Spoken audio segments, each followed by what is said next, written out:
യമനുമായി ബന്ധമുള്ള പ്രവാസികൾ വഴിയാണ് നിമിഷപ്രിയയുടെ വധശിക്ഷ ഒഴിവാക്കാനും ജയിൽ മോചനത്തിനുമായി ചർച്ചകൾ നടക്കുന്നത്. ഗൾഫ് സന്ദർശനത്തിനെത്തിയ ചാണ്ടി ഉമ്മൻ MLA ഖത്തറിലും UAE-യിലുമായി കൂടിക്കാഴ്ചകൾ നടത്തി. അനുകൂല തീരുമാനമുണ്ടാകുമെന്നാണ് എല്ലാവരുടെയും പ്രതീക്ഷ.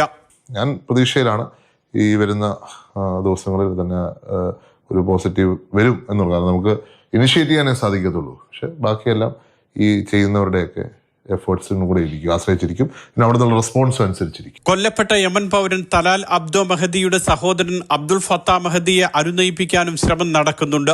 അതേസമയം നിമിഷപ്രിയ കേസിൽ കാന്തപുരം അബൂബക്കർ മുസ്ലിയാരെ മറികടക്കാൻ താൻ ശ്രമിച്ചെന്ന പ്രചാരണം പൊതുജനങ്ങളെ തെറ്റിദ്ധരിപ്പിക്കാൻ വേണ്ടിയാണെന്നും ചാണ്ടി ഉമ്മൻ വ്യക്തമാക്കി. ഈ വാർത്ത വന്നതിന്റെ അന്ന് തന്നെ ഗവർണറിനെ കാണാൻ എൻ്റെ മാതാവായിട്ട് പോയി. അതിനുശേഷം നിമിഷപ്രിയയുടെ ഭർത്താവുമായി അദ്ദേഹത്തെ കാണാൻ പോയി. അത് കഴിഞ്ഞ് 2 ദിവസത്തിനുള്ളിൽ ഞാനാണ് അദ്ദേഹത്തെ കത്തെഴുതി ക്ഷണിച്ചത്. ക്ഷണിച്ച ഞാൻ തന്നെ പറയാം കാന്തപുരം മോശമെന്ന് പറഞ്ഞാൽ ഇപ്പം ഞാനാരായി? പറയുന്നതിനൊക്കെ ഒരു മര്യാദ വേണ്ടേ?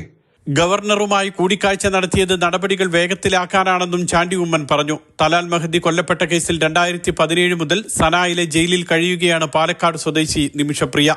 കഴിഞ്ഞ മാസം 16-ന് വധശിക്ഷ നടപ്പാക്കുമെന്ന് റിപ്പോർട്ടുണ്ടായിരുന്നുവെങ്കിലും ഇത് മാറ്റിവെക്കുകയായിരുന്നു. Mathrubhumi news, Dubai.